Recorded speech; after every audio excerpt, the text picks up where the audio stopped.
Muli po, magandang umaga po sa ating lahat na narito ngayon at nakakapakinig ng mensaheng ito. Hayaan niyo po na sa umagang ito ay makapaglingkod kami sa inyo sa pamamagitan ng pagbibigay ng isang maikling mensahe upang lalo tayong mapalapit sa ating Panginoong Kristo.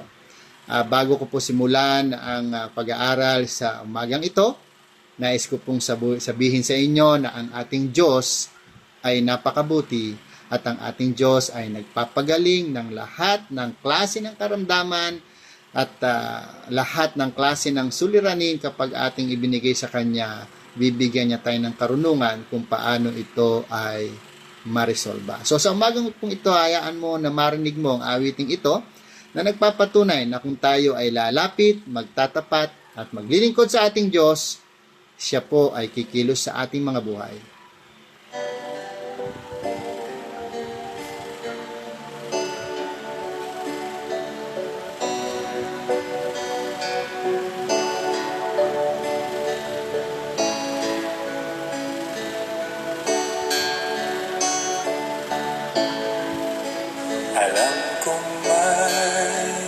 Purihin ng Diyos. Ang sabi po ng awitin ay, alam kong may magagawa ang Diyos kung tayo ay magtatapat at maglilingkod sa ating Diyos. Siya po ay mayroong magagawa sa ating mga buhay. Kung alam niyo po ang awitin ito, maaari niyo po kaming sabayan. Awitin, ang awitin na ito na nagsasabing kung ako'y magtatapat at sa Kanya'y maglilingkod, alam kong may magagawa ang ating Diyos.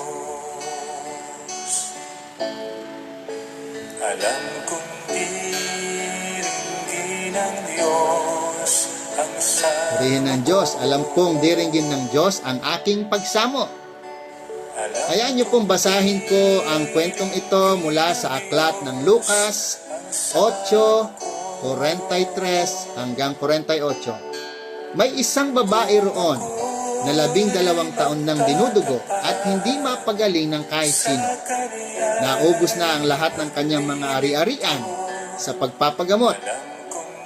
Nang makalapit siya sa likuran ni Jesus, hinipo niya ang laylayan ng damit ni Jesus, sapagkat sinabi niya sa kanyang sarili, mahipo ko lang ang laylayan ng kanyang damit, ako ay gagaling. At biglang tumigil ang kanyang pagdurugo. Nagtanong si Jesus, sino ang humipo sa aking damit? Nang walang umamin, sinabi ni Pedro, Guro, alam niyo naman po na napapaligiran kayo ng napakaraming tao. Nagsisiksikan sila palapit sa inyo. Pero sinabi ni Jesus, may humipo sa akin dahil naramdaman kong may kapangyarihang lumabas sa akin. Nang malaman ng babae na hindi pala lihim kay Jesus ang kanyang ginawa, lumapit siya sa panganan ng Panginoon at nanginginig sa takot at lumuhod sa harap ni Jesus. At pagkatapos, sinabi niya sa harapan ng lahat kung bakit hinipo niya si Jesus at kung paanong gumaling siya agad sa kanyang karamdaman. Sinabi sa kanya ni Jesus, Anak, pinagaling ka ng iyong pananampalataya, ikaw ay umuwing payapa. Purihin ang Diyos sa pagkabasa ng salita, no?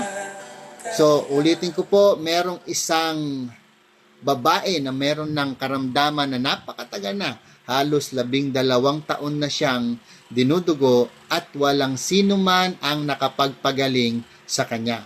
Alam niyo po kung ano yung pinaka-worst ay yung naubos na yung kanyang ari-arian, naubos na rin yung mga doktor na maaring tumingin sa kanya upang magpagaling.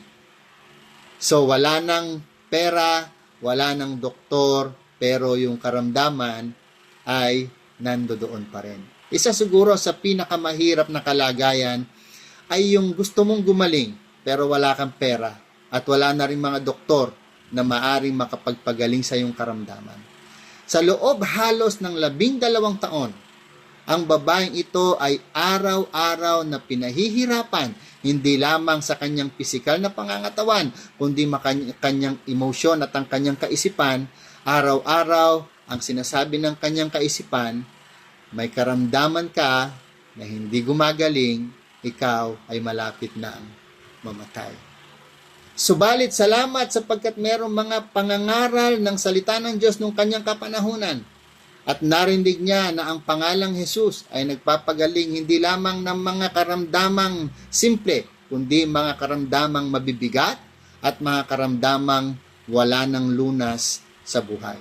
So, nung marinig ng babaeng ito na merong isang Jesus na nagpapagaling ng lahat ng uri ng karamdaman, yung kanyang hangaring makalapit sa Panginoon at mahawak yung laylayan ng damit ng ating Panginoon Kristo, yun ang kanyang laman ng kanyang puso at ng kanyang isip.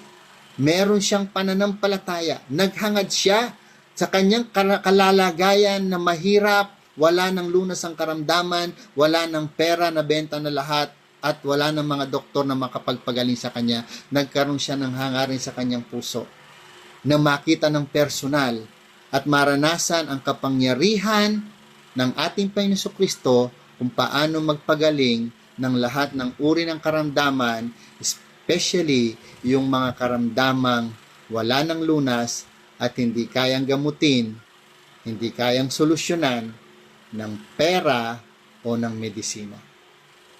At nung kanyang pananampalataya, ang sabi niya, mahawakan ko lamang ang kanyang laylayan ng kanyang damit, ako ay gagaling na. Kaya nung maramdaman ng ating Panginoong Kristo na may lumabas na kapangyarihan sa kanya, ang sabi ng Panginoong Kristo, sino ang umawak sa aking damit? At nung walang nagsabi, umamin, ang sabi ng mga alagad, Panginoon, alam mo naman na ang daming nagsisiksikan na tao.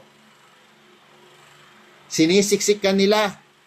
Bakit mo itatanong na merong humawak sa iyo o sino ang humawak sa iyo? Ang sabi ng Panginoong Kristo, hindi.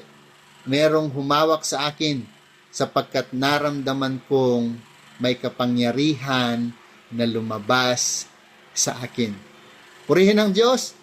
Kapag pala tayo ay lumalapit sa Panginoong Kristo at tayo ay nandoon sa kanyang presensya, may mga pagkakataon o madalas na lumalabas ang kapangyarihan sa kanya at yung mga nangangailangan ng kagalingan ay nakakaranas ng mga himala na galing sa ating Panginoong Kristo.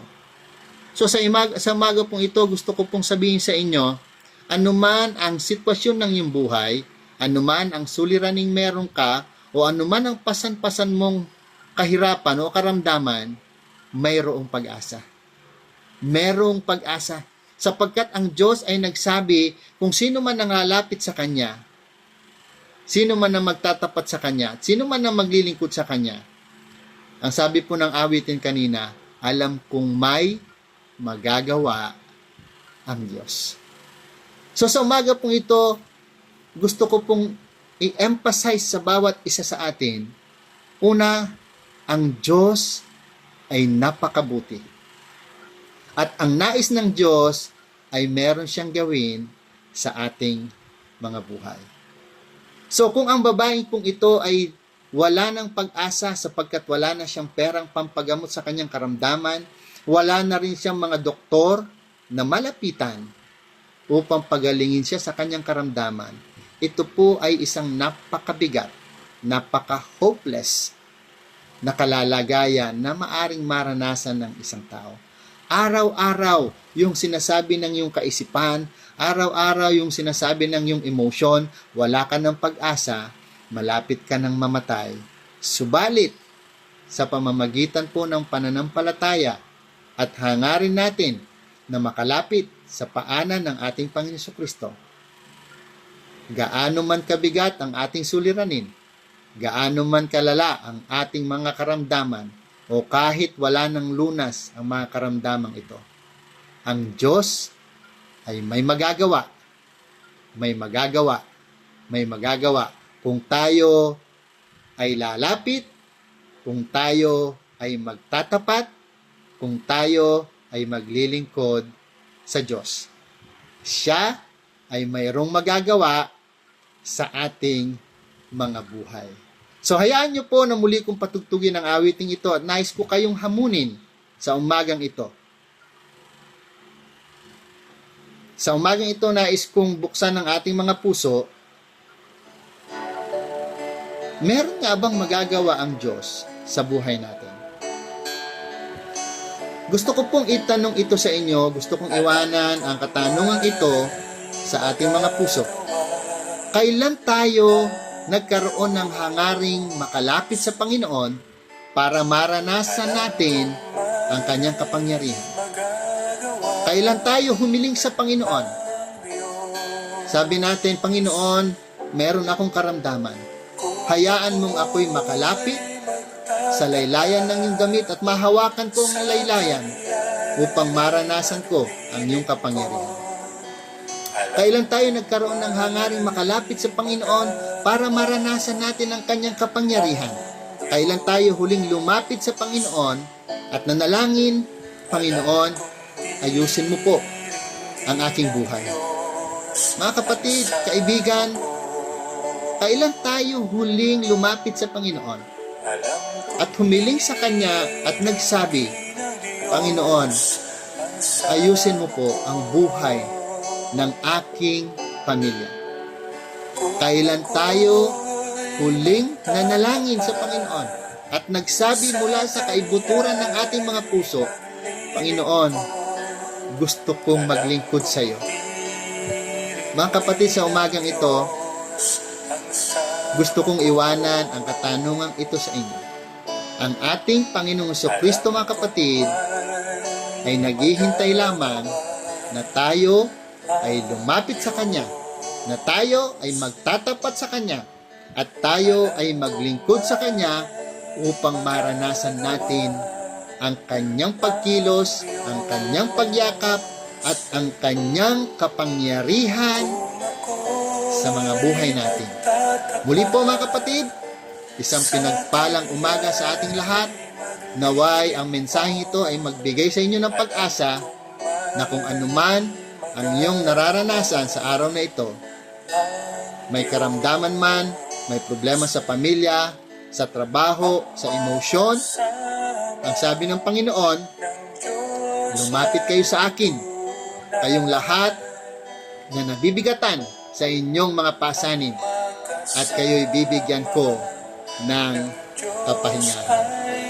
Muli po, ito po ang iyong lingkod, si Pastor Randy na nagsasabing, ang Diyos ay mabuti. Kung tayo ay lalapit, at tayo'y magtatapat sa Kanya, at tayo'y maglilingkod sa Kanya, mayroong magagawa ang Diyos.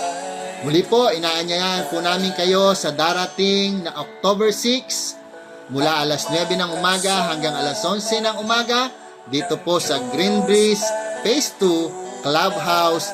Yan po ay ginagawa po natin tuwing unang araw at unang linggo at ikatlong linggo ng buwan, ang pagtitipon at pagsamba natin sa Panginoon. Samahan niyo po kami. Maraming salamat po at magandang umaga sa inyong lahat. Hayaan niyo po na bago ako magwakas ay may panalangin ko kayo. Panginoon, maraming salamat po sa umagang ito na pinagkaloob mo sa bawat isa sa amin, sa mga kapatiran po namin, sa mga kaibigan po namin na nakikinig sa mensaheng ito. Gaano man kabigat ang kanilang mga suliranin, kung meron silang mga karamdaman na nangangailangan ng kagalingan, Panginoon, salamat sa iyong pagyakap, salamat sa pag-unat mo ng iyong kamay, salamat sa paggawad mo ng kagalingan. Ang sabi mo, Panginoon, kung kami ay lalapit at magtatapat sa iyo at maglilingkod sa iyo, alam naming meron kang magagawa. Alam naming merong magandang mangyayari sa aming buhay kung kami ay lalapit sa iyo.